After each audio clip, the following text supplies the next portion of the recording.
we'll try and do questions in the discussion session at the end. And I entirely agree, we should not let the clock drive us too much. But I know we've got a tremendous amount to get through, and I think I will really be looking forward to some of the discussions that we'll have around the issues that you've raised. And it's certainly a vast subject. I think highlights to us the importance of the political use of education and the way in which it can serve as a control mechanism, but also the importance of continuing to ask the difficult and awkward questions, to seeking evidence, and for asking for things to be justified. Our final paper in this session takes us away from Southeast Asia, away from the UK, away from India, and to an African perspective on some of the issues that we're looking at. And so could I invite our final speaker, Professor Babuuzibwa Luutu, to talk on the subject of Back to the Future, Cultural Bitterness and Leadership Challenges of the African University. Thanks, Professor Luutu.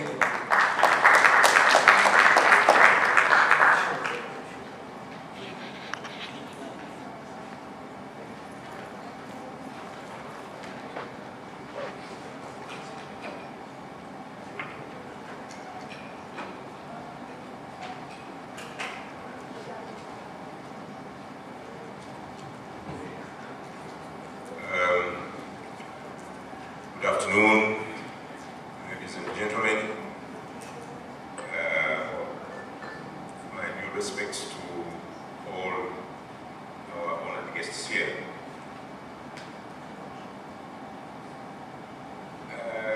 My apologies to my brother Raju. Fortunately or unfortunately, he's not here. When he invited me to write a paper for this conference, he didn't realize, because of the topic he had said, or the concept paper, that he was creating waves of disaffection in me with what I was writing. And so I went through two writings and I cast them away and I decided to approach the paper afresh. I haven't finished that. I'm now 3/4 of the way through, but by the time this conference ends, the paper will be ready and it will be circulating. So what I'm going to talk about now really are still thoughts that are evolving. Now, let me illustrate to you what I mean by the concept of cultural bitterness, because it's central to what I'm going to speak about. From time to time, I do go to South Africa. And as you know, the story of South Africa is a story about racial discrimination. And so the narrative, the dominant narrative there, is the narrative of white domination and the suffering of the Africans. But in the course of my trips to South Africa, and talking to African traditional healers, I discovered in some of these healing sessions a very peculiar phenomenon. A number of white South Africans being attended to in their 30s, 40s, and 50s by these healers. And these South Africans were suffering from what you may call a certain kind of neurotic condition, but a condition born of this thing called cultural bitterness. And the story is like this. During apartheid days, white South African ladies a certain cultural thing I don't understand, never like to breastfeed their children, either to maintain the shape of the breasts or what, I don't know. And so for their children to be breastfed, they developed networks for recruiting African nursing mothers to come and work as maids and to breastfeed their children. Now, as you know, with a child who is breastfed, they grew very attached to these African maids come mothers. But somewhere at the age of 10 or 12, the white mothers then pulled these children away from their maids and then started to tell them everything that is wrong with Africans. Them being animals, them being different, them being this and that. Now you can imagine a child who has grown up very attached to this person, calling them a mother, and then suddenly being told, but this is subhuman, this person, this was a person. What does that do to the children? Now, these children, yes, they appear to have broken away from these African mothers, carried on with their lives. But later on, as they grew up, now in their 30s and 40s, the story of their bitterness, the story of their failure to come to terms with how they were reared and grew up and then turned almost against themselves, is what is haunting them.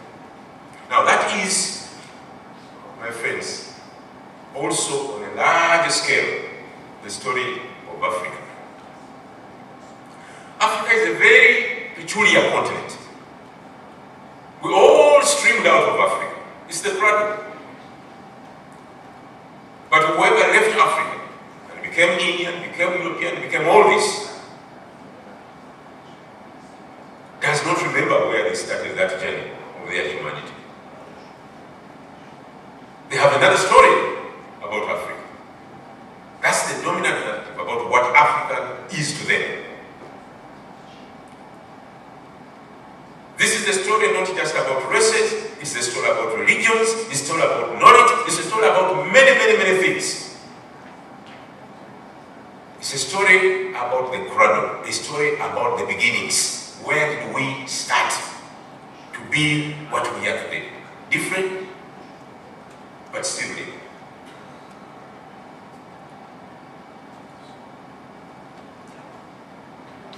Now, for me, therefore, the story of decolonization cannot be started on until we begin to understand what it is that was ruptured and decolonized. And my paper is about that. It begins by setting out about 4 to 5 ruptures, 4 to 5 colonizations, which we need to deal with here when we are mapping the way forward. The first rupture is the rupture with the feminine principle. The rupture with the cradle, with what gave birth to humanity, with what gave us our beginnings.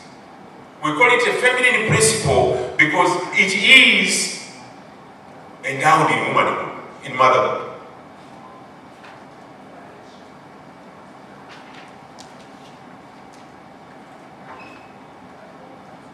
Now that is the first rupture.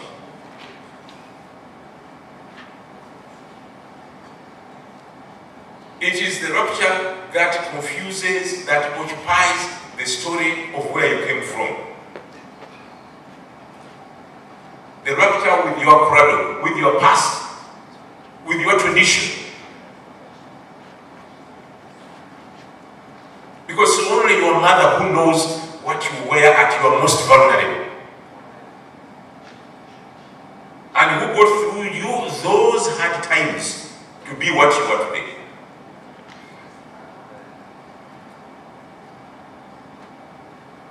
Whether you are tracing the foundational history of your religion, of your Islamic and tradition, of your knowledge system, whatever you are doing, at the base of it, its beginnings, we call that the feminine principle.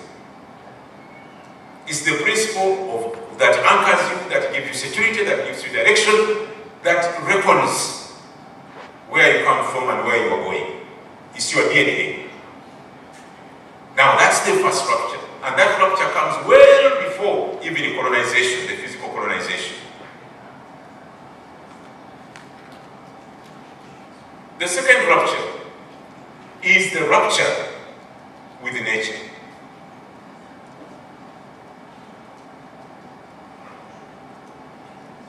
And unfortunately,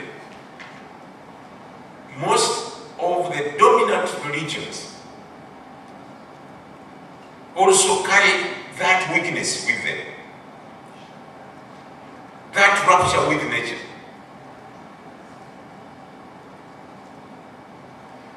Why is it so? Because they have somehow this feeling that those who are closer to nature are getting away from God. There is a certain interpretation of all these dominant religions that has not come down to terms with the fact that we have colonized nature. We colonize it first by distancing ourselves and arrogating ourselves the power to manipulate, to control, to dispose. And the whole knowledge system is lost out of the loss of that relationship that would see us as part of nature and not outside it. Professor Keller talked about this a little bit, but it's an important aspect of recovering ourselves to get away from this colonization of nature.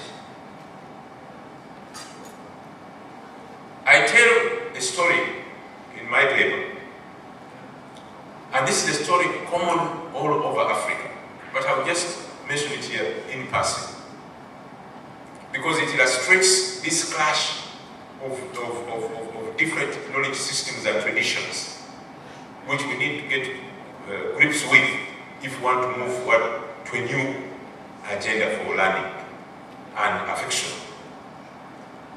2 months ago, in my community, the Baganda, about 7 or 8 million in Uganda, in the central area of the country, there was a story in an area about 50 kilometers from the capital. An area which, by the way, is very predominantly and staunchly Muslim. Religious communities tend to be concentrated in certain areas in Uganda. In this area, this is how the story was told by the community to the national television.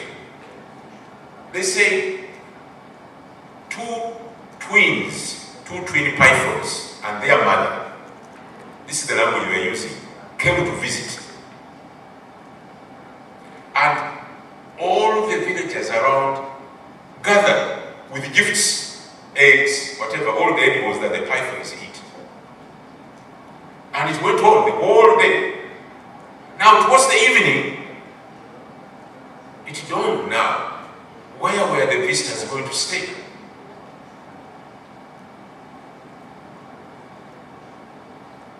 Some of the Muslim elders did not like what was happening.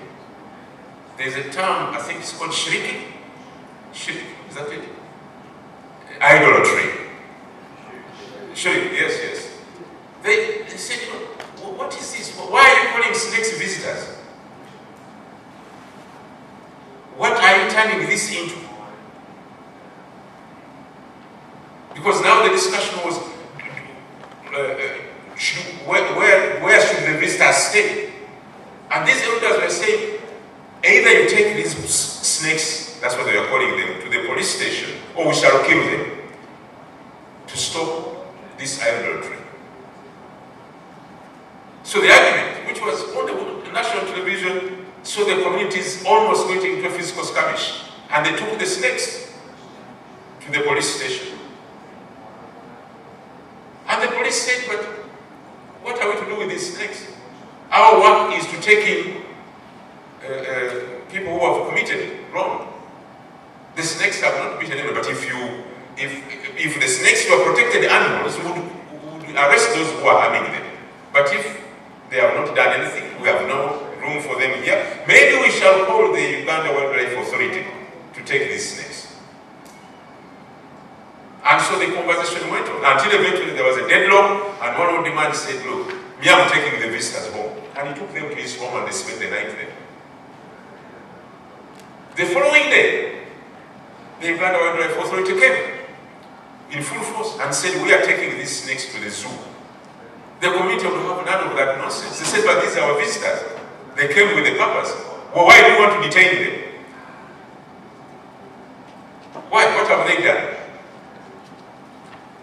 So, again, the argument went on until eventually they said, okay, you take them on the condition that you are going to release them in the game park. It's a story about snakes, but it's a story about a clash of knowledge systems. Because in this community, indeed in much of Africa, with its broad biodiversity, snakes and generally all reptiles are treated, are personified. It is an ancient form of knowing, of relating to nature. Now, all these people, the ones who are speaking from a religious perspective, the ones who are the policemen, the wildlife authority with their science, which separates nature and talks about wildlife and this and that, were not making sense to the people. What was lacking there was a hermeneutic. How could these different knowledge systems listen to each other and make sense and arrive at a solution?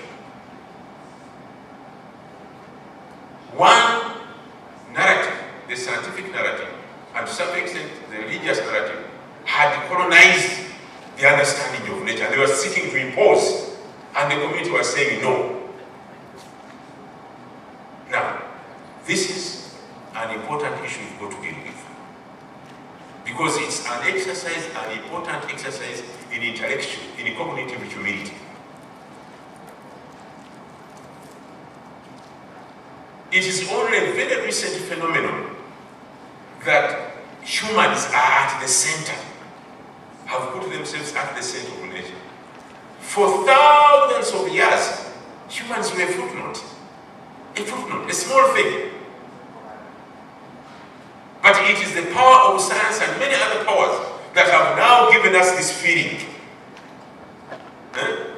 that God only speaks through us to dictate the terms to the rest of nature.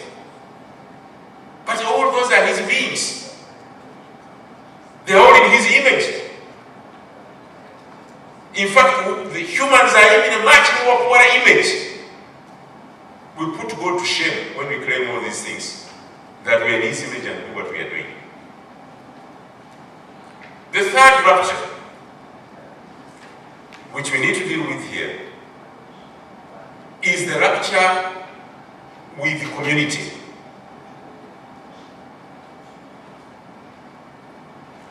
With our being.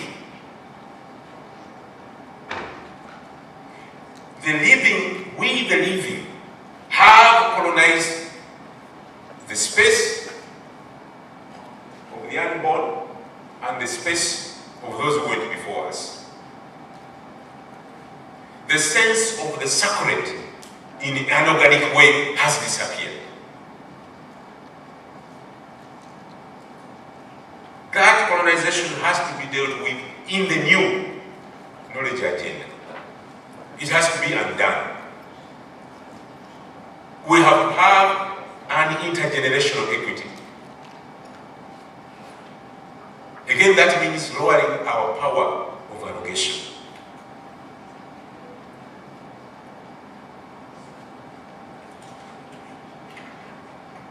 The other rupture, particularly for those of us who come from Africa, is the rupture and the colonization of communication media, of languages to be specific. Africa is the only continent where people are described in terms of French speaking, Anglo speaking, Arabic speaking, Portuguese speaking, Lusophone. never in terms of themselves. These identities, the imposed identities, the prefixed identities are recent. But I cannot be understood as an African minority except by being described as a French-speaking African. And yet this is a continent